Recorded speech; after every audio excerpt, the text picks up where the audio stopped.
tos pats pavyzdžiui, kovo 21 dieną bus minima pasaulinė poezijos diena ir mes jau trečius metus kartu su VššiI klasikinio ugdymo mokykla ir viešąja įstaiga Vilnius UNESCO literatūros miestas organizuojam tokį eilėraščių vertimo konkursą ir juos lydinčius renginius. Ir jau trečius metus organizuojam nuotolinę pamoką kartu su žmogum, kuris dirba iš vertimo, užsiema to nuolat. Ir Marija šį kartą rado mums puikią lektorę iš Indijos, tai turėsim galimybę susipažinti ir poetės, vertėjos patirtim iš kito žemyno. Ir tik tai primenu, kad dar savaitę turit pateikti savo vertimus ir labai laukiam jūsų darbų. Bet net jeigu ir čia yra tokių prisijungusių, kurie ir nedalyvauja konkurse, tai vis tiek tikimės, kad bus labai įdomu ir naudinga. Tai perduodu žodį Marijai, kuri trumpai pristatys šiandienos lektorę. Labas rytas, labai džiaugiuosi šiemet ir vėl turėdama galimybę kalbėtis su moksleiviais, kuriuos domina literatūros ir ypatingai poezijos vertimas. Ir man kaip pačiai kaip poetei tai yra tiesiog įspūdingas šis projektas, įspūdinga tai, kad mokytojai, kad moksleiviai mokyklos tuo užsiima ir labai dėkoju Daliai ir UNESCO atstovybei, kad padeda mums bendradarbiauti ir kad mes galime drauge gilintis į poezijos vertimo subtilybes. Taigi, o šiandien su mumis yra viešnia iš Kožikodės literatūros miesto, kuris į UNESCO literatūros miestų tinklą prisijungė praėjusiais metais. Ir šiuo metu yra, jei neklystu, 63 literatūros miestai visame pasaulyje, visose žemynuose. Tai aš tikiuosi, kad jums ši paskaita Arijos Gopi bus įdomi ir kad jūs sužinosite kažką naujo apie kitą kultūrą, apie tai, kaip žmonės gyvena, ką jiems reiškia literatūra gyvenant kitame žemyne ir ką jiems reiškia vertimas ir kaip visa tai padeda mums susikalbėti ir geriau suprasti vieniems kitus.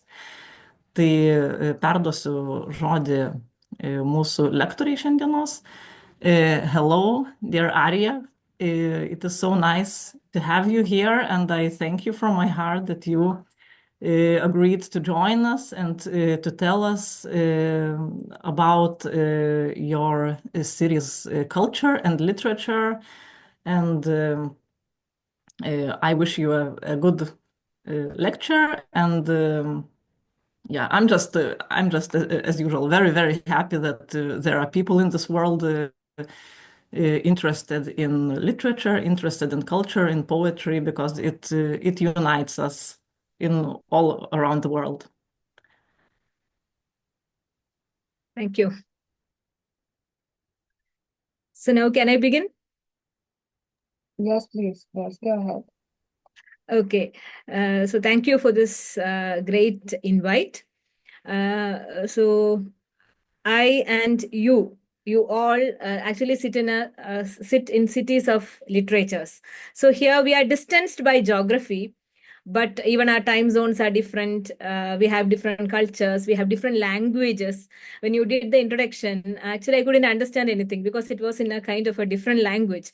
But we are connected by words. We are connected by the kind of the raw sentiments of life, the emotions of life. And that is what always literature holds. So I am showing a map in this slide. So I am here and you are in some part of the world, but we are connected by words. That is actually that. These words are the common elements between us, I should say. So our place, Calicut, it is usually called as God's own country. So Calicut is a very interesting place that it's a land rich in history and literary heritage.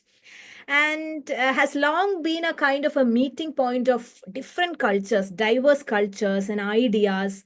So, though we are separated by these geographical limitations, borders, boundaries, our shared love for literature actually bridges this distance. So I am happy to share this platform in order to describe or in order to explain certain literary elements of my place. So from ancient manuscripts to the contemporary voices, Calicut literature or literary landscape reflects a kind of a dynamic fusion of tradition and modernity.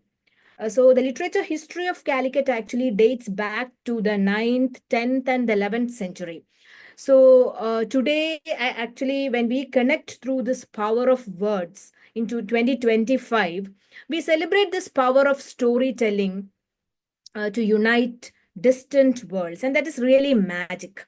So Kerala, as I said, it's known as the God's own country. It's a land breathtaking beauty, land of breathtaking beauty, rich traditions. We usually call it the Switzerland in India. And its vibrant literature and culture is very special. Stretching along 500 kilometers of serene coastal line.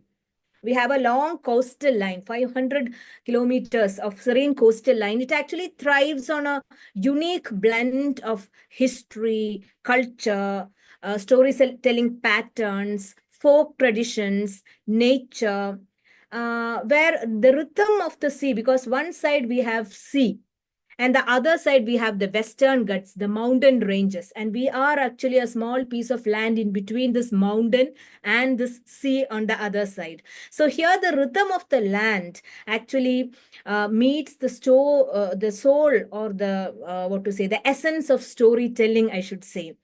So this is where you can see Kozhikode. It is part of the Kerala state in India. Kozhikode is actually in the northern part of that Kerala. So this is how we look in a map. So Kozhikode, it's actually historically, it is known as a Tindus. Tindus is nothing but a harbor or a kind of a port area. It was a major trade center during the early centuries, especially alongside the Mysteries.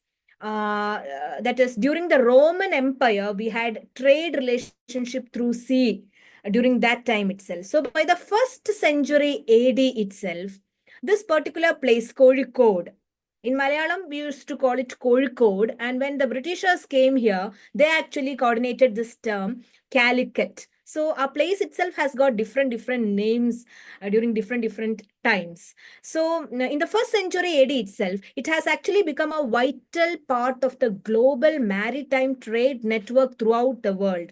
So that means connecting the Malabar coast to the ancient civilizations across the world.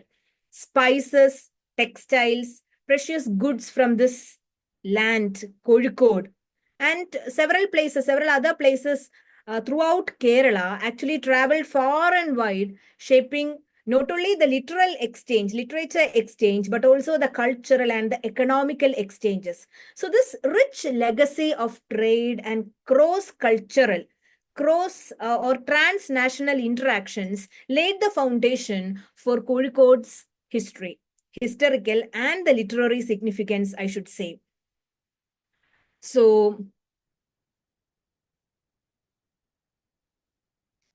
Kozhikode, when I want to explain more about Kozhikode, the location of Kozhikode can be considered as the largest urban area, one of the largest urban area in Kerala. And it ranks 195th in the world. So the urban space is 195th in the world. So it can be, earlier it was actually known as the city of spices, because Kerala, Calicut was very famous in this spice trade during the Middle Ages. Then Calicut actually served as the capital of an independent kingdom, which was ruled by the Samudris during the earlier time. Zamorins. In English, we can call it as Zamorins. So Calicut was the center of their activity. And Zamorans actually led all the earlier maritime relationship with the other nations in the earlier centuries. Later, actually, Kozhikode became the capital of the Malabar district under the British rule. When the Britishers came during the colonial period, Calicut was actually the capital of the Malabar region. And without mentioning about the trade and the foreign influence, actually the historical background of Calicut will not be complete. Arab merchants actually came to Kozhikode as early as the 7th century.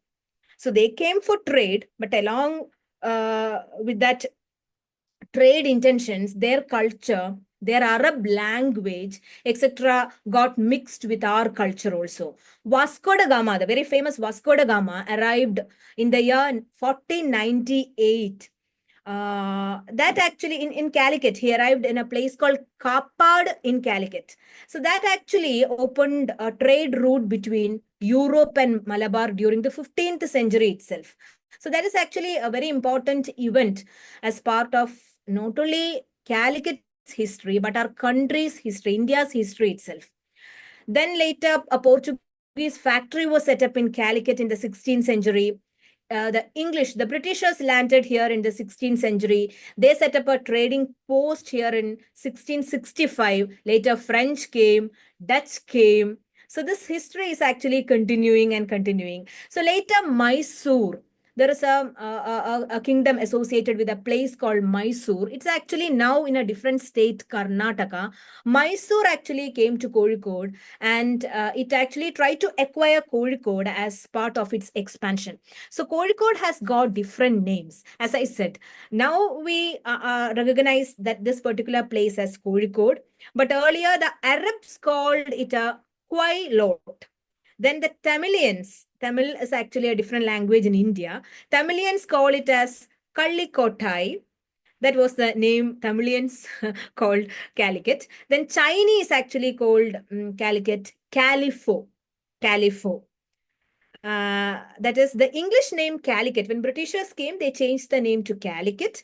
And that actually led to the term calico. That was a fine cotton fabric exported from the city. Calico. So all these facts are really, really interesting.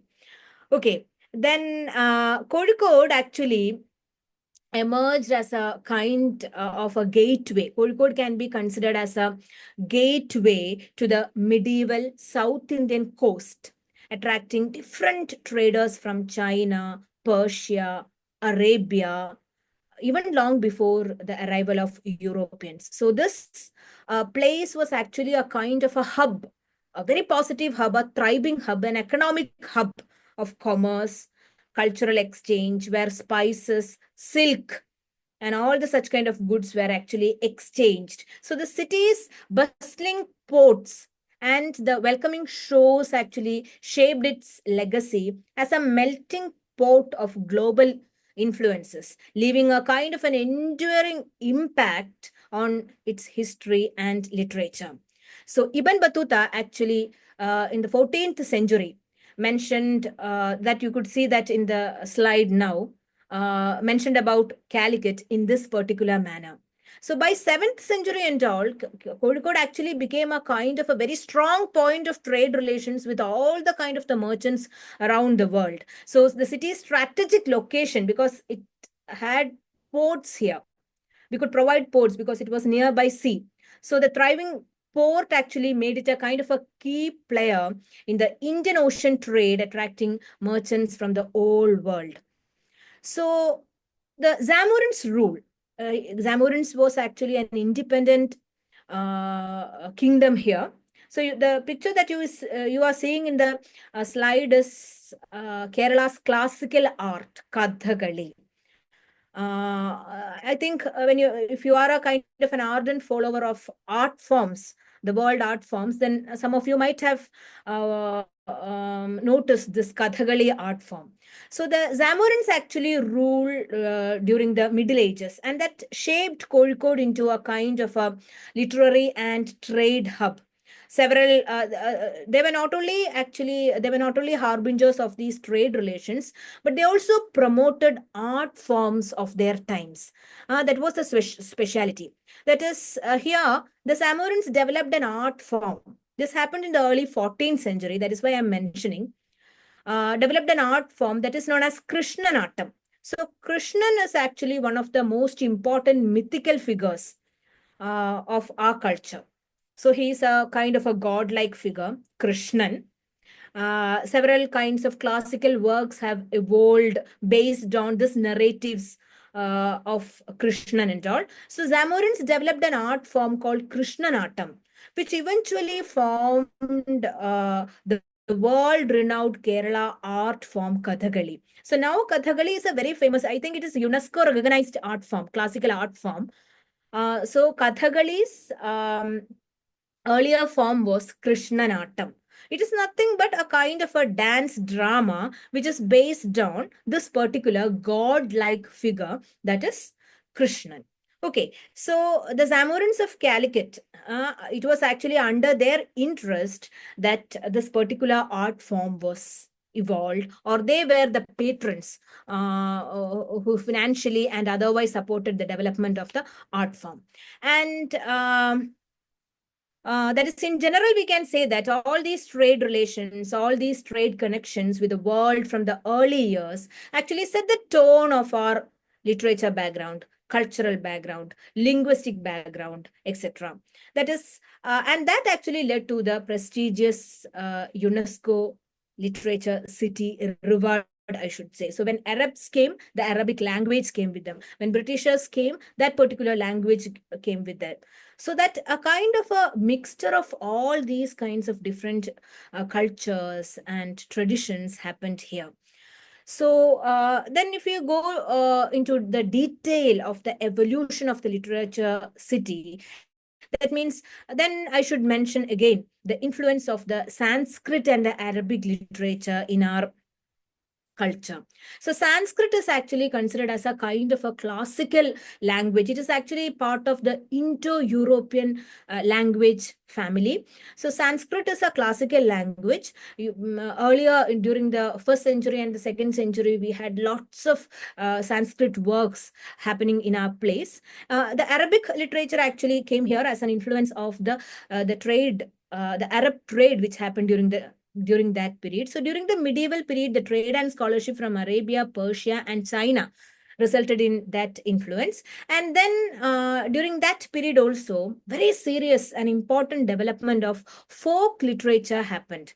So we had lots of ballad songs happening, then oral epics. Obviously, you know that almost all of the poetry or the literature forms happened through that oral tradition. So orals, epics, songs, etc. They were also very famous here. So the folk literature and the oral traditions, when that is mentioned, I should actually take you to some of the Vadakkan Pattugal. Vadakkan means actually the northern side of Kerala, Vadakka, north. Pattugal is songs. So the ballads of the northern Malabar is actually known as Vadakkan Pattugal, and those Vadakkan Pattugal can be considered as a kind of the earlier forms of all the literatures that you can see in our culture today. So a tradition of the Zamorans during the Middle Ages actually inculcated these kinds of folk and oral traditions. They supported these kinds of traditions.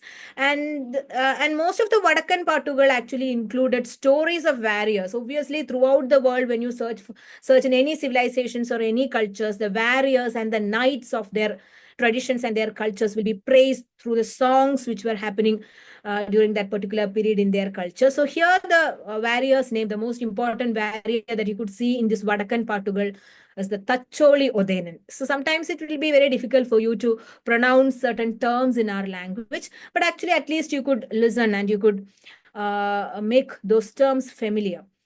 Even that is also a kind of a great bliss, I should say. So the influence of folklore on the later literary traditions is so high that I can never cross to the next slide without mentioning these ballads or folk traditions of our culture.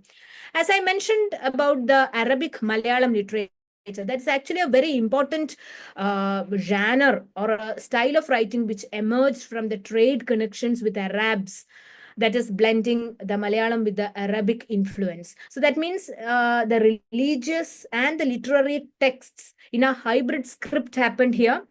And the Muslim script, the Mapula Patta, that means it's actually a kind of a particular song of that Muslim religion itself. But later, the secular flavor or the secular style of our place made it actually a kind of a common song of our place. So the Mapula Pata, that means that particular Muslim oral folk song is a significant part of our tradition, and that actually reflects Calicut rich cultural history. So in that Mapula Pata songs, you could actually trace the traditions, the culture, the emotions, even the food, the cuisines of this place, the fashions of this place, everything you could see in that songs actually happening. So then if we actually look into the major literary contributions from the 11th century to the 21st century, that is the present century, actually, I'll not be able to end this slide presentation within maybe 45 minutes or half an hour, because it is so much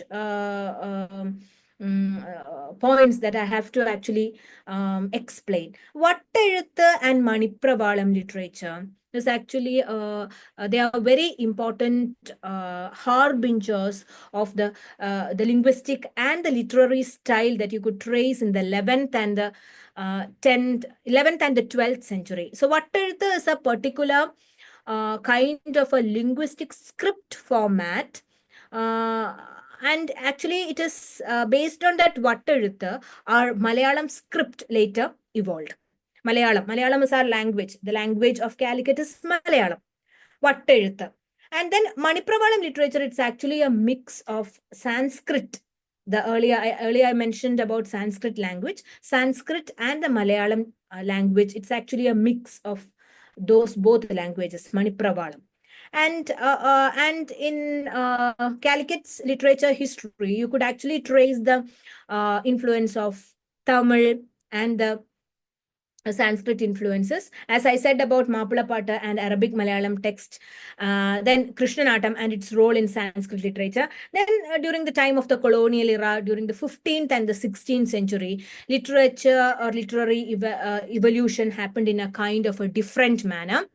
And there you could see the impact of the Portuguese and the Dutch and the British influences. Actually, language grow like that. We give and take languages and words and vocabulary. It actually mixes. Whenever we used to say about certain Malayalam words, that is janal. Janal is a Malayalam word, and the meaning of that word in English is window.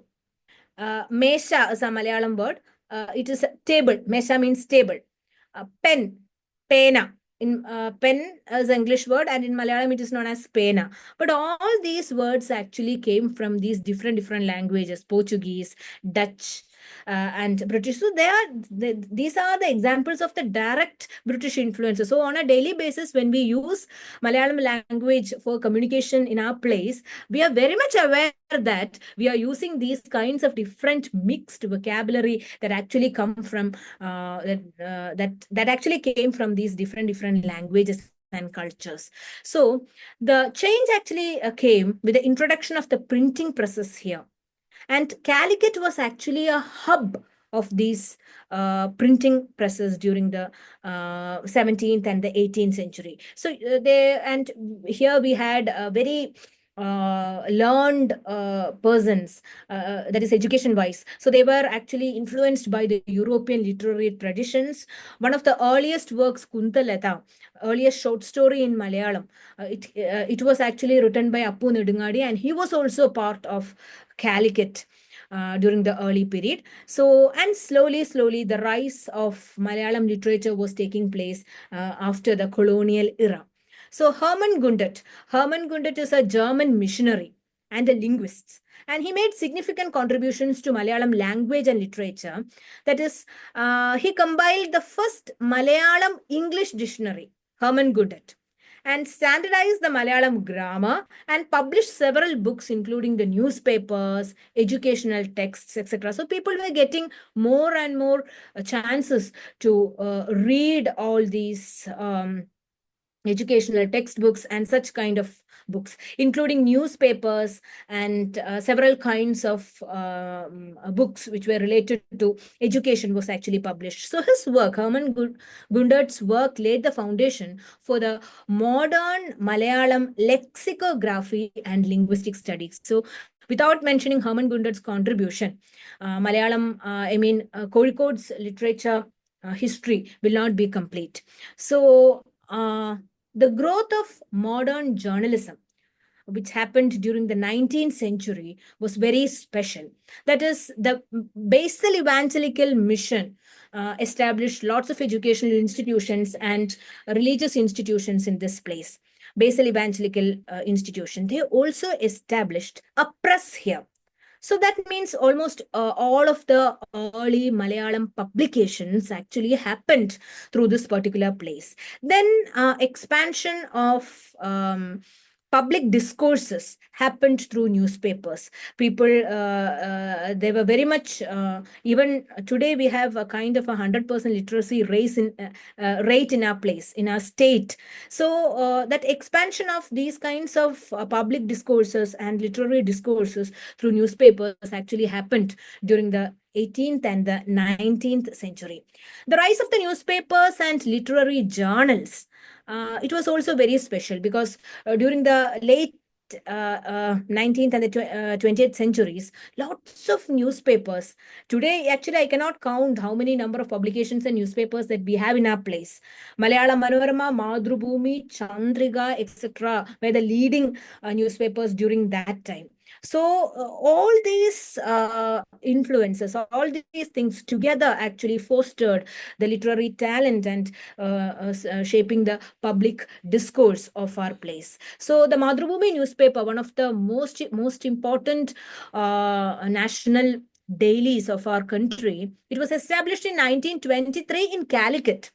That is why I'm specially mentioning Madhrubhumi. We had other newspapers, Malayalam Manorama, but it got started in another place, Kottayam, towards the southern space of Kerala.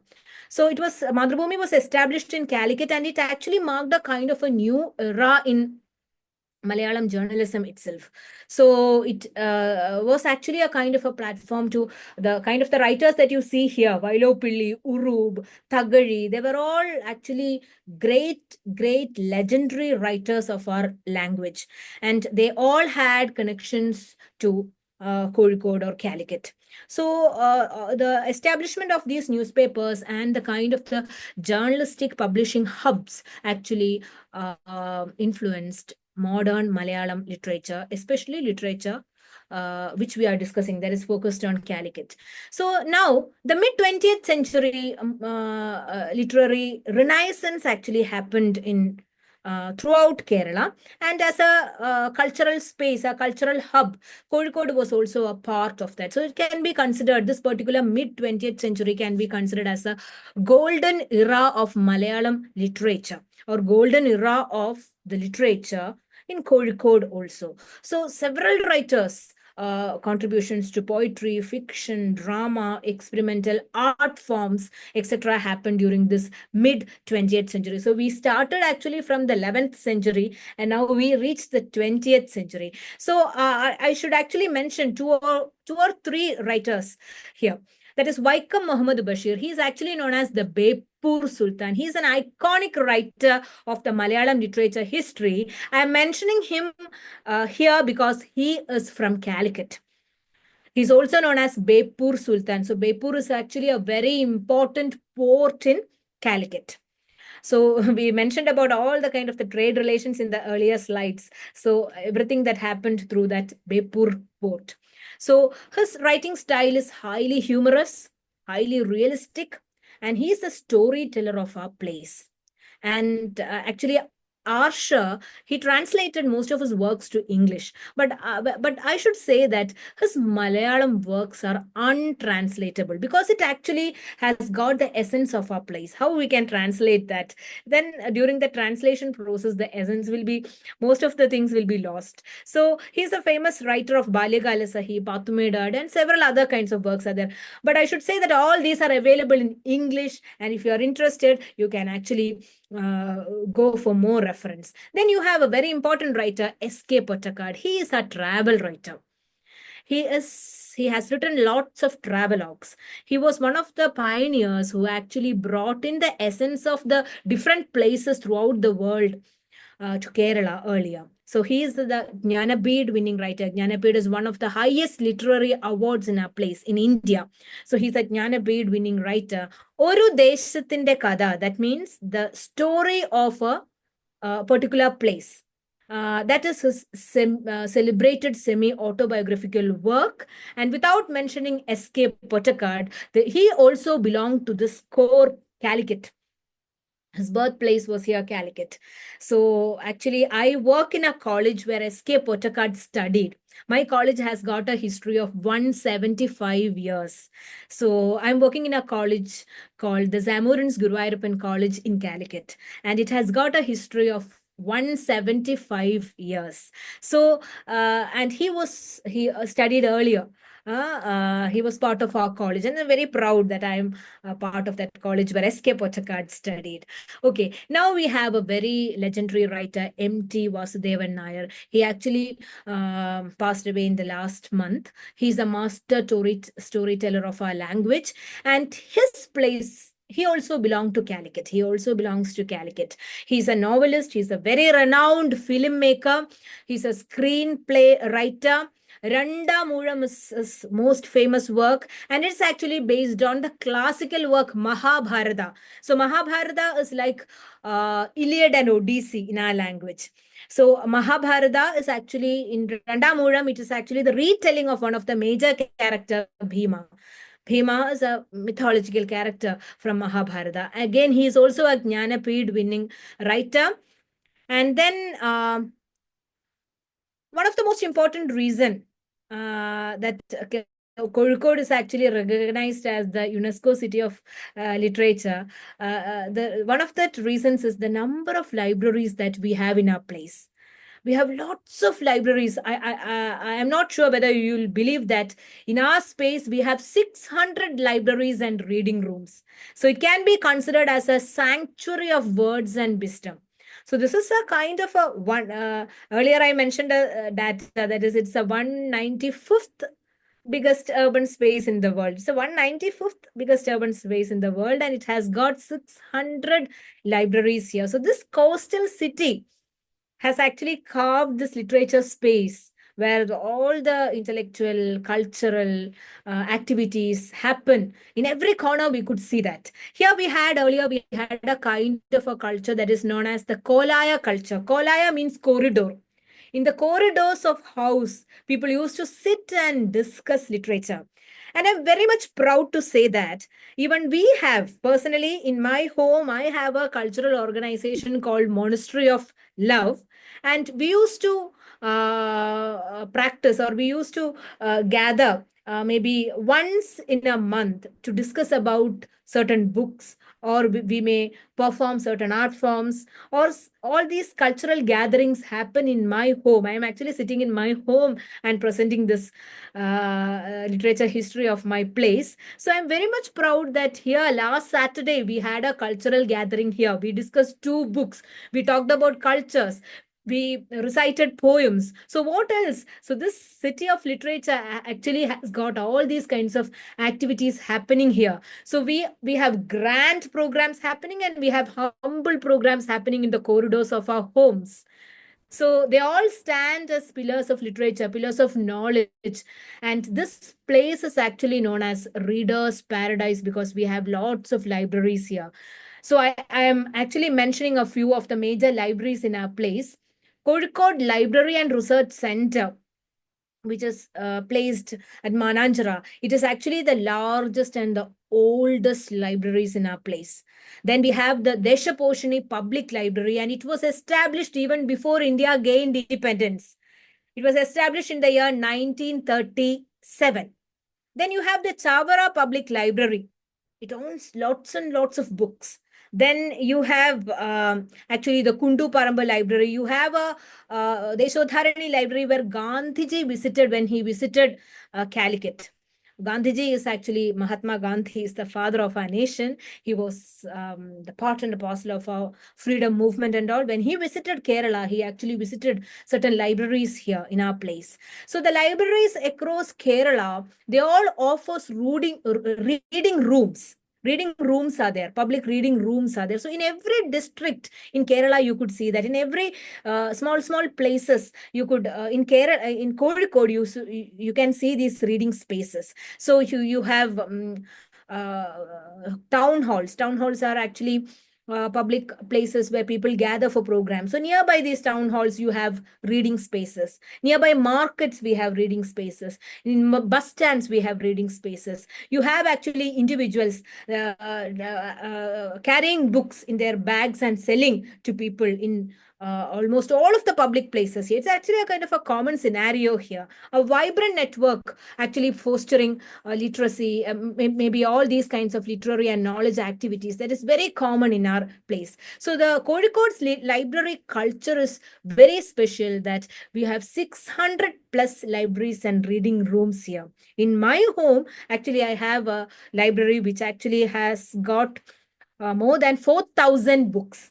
So that is actually my, kind of a personal testimony that I can place before you. And even the mayor of our place has got a kind of a very vibrant library at her house. So these are all different small testimonies which actually counted to kind of a grand, elaborate narrative. And finally, we were recognized as the UNESCO's literature city. Here you are seeing an image of the Kerala Literature Festival. It's actually known as the Asia's largest literature festival. And this year, we actually celebrated the 8th edition. That is consecutive for 8 years. We have been celebrating this literature festival. So lots of people throughout the world, they come to participate in this literature festival. And in 2024, we were recognized as the first Indian city of literature. And we were really proud to receive this honor. And it was a kind of a recognition of our literary heritage and cultural identity, I should say, artistically, culturally, literarily. We were actually, all these are strong points. And that will obviously provide global opportunities, that is global literary collaborations. And this is actually an example of that. So the 21st century, we witnessed a kind of literary boom. Now, I should say that is half of the population of our state. They are actually really interested in some kind of literary activities. The very next person, the first or the second person that we meet on the road, we used to say it in a kind of a humorous manner, that the very second person that you meet on street, he or she is a poet. So all such kind of pioneering literary movements that was actually happening from the 11th century onwards, that till the 21st century, that all contributed to the contemporary Kozhikode's literary status. You can find lots of book fairs happening throughout the year. That is, whenever certain kinds of festivals are here, you can find a book fair. Lots of publishing houses, self-publishing houses, established publishing houses. Lots of literary awards are there in order to promote the writers of our place. And you have also very ardent readers here. So the influence of the digital media, that is during the present period, it's very important that even the writers, the young generation writers, are using the digital platform in order to promote, or in order to, market their writings. And the readers, we have actually genuine readers also who are actually influenced by these kinds of digital media influencers. And then you could witness the kind of the continued growth in literary activities and cultural exchange actually happening even during this year also. There is the Calicutt's enduring legacy in literature and intellectual thought. It's actually beyond all measures. I cannot actually conclude, or I cannot actually bring into a kind of a maybe a small gist in this PPT. It's actually so vibrant and so wide, bridging past and present and future through the continuous literary contributions, any number of writers. The future prospects as a UNESCO city of literature actually gives a kind of a golden feather in the hat of our city.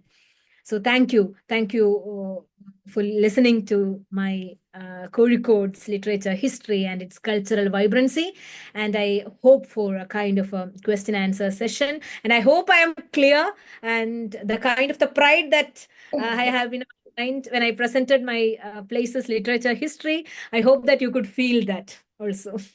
We could definitely feel that. Thank you so much, Arya. Really, thank you for this beautiful energy with which you have presented your culture, your literature, and really, I think, expanded all of our understanding of how, our understanding of your region, our understanding of the literature culture you have, how it was enriched through different cultures, through different periods. It really packed so much information in such little time. Even though we only have 2 minutes left, because before we will have the break, the class will end, I have only one question. If you could give one recommendation, one tip for the pupils on how to translate the works of poets, because they are currently in this contest of translating poems. So maybe have some advice, like how do you approach it as a translator? Basically, actually, I am a bilingual poet. I write in Malayalam and in English. So I used to translate from English to Malayalam and Malayalam to English. So I just want to say one thing is that poetry is it's actually a kind of a delicate art form. Poetry directly presents your emotions in a kind of a raw format. So whenever you try to translate poetry, don't do it in a kind of a hurry-burry manner. Read it several times. Read it once, twice, thrice. Read it, because each and every single reading will give you actually kind of different perspective. Then try to understand the whole essence of that poem, and then try to slowly translate in a kind of a free manner to your target language. So it should happen in a kind of a slow process, because poetry is not like fiction. Fiction has got different doors, and its narrative style is in a kind of a different pattern that when you read it, you could very easily imbibe the kind of the plot or the background or the storyline or the thread that the story holds. But poetry is not like that. So it is so natural as your breathing. So if you interrupt that breathing process by just holding your nose, then you feel some kind of suffocation. So allow that breathing space, even when you translate that line by line translation or the other way of translation, everything is fine. But give that breathing space and understand that poetry itself is a language. Poetry itself is a language. So when you try to translate it, you are doing a kind of a magical process. So when I do these kinds of translations from Malayalam to English and English to Malayalam, personally, I used to experience that kind of a trance level. That is why I am feeling, that's why I am actually expressing it in a kind of a, overreactive manner. Pardon it. Thank you so much for this for your answer. If someone, I will just say this in Lithuanian, okay? Jeigu dar kas galit likti, jeigu dar nebėgat į pertrauką ir turit kokių klausimų, tai tikrai kviečiu paklausti ar pasisakyti tiesiog, tai galite ir chatą ir aš perskaitysiu, arba galite per mikrofoną, tai tikrai drąsiai.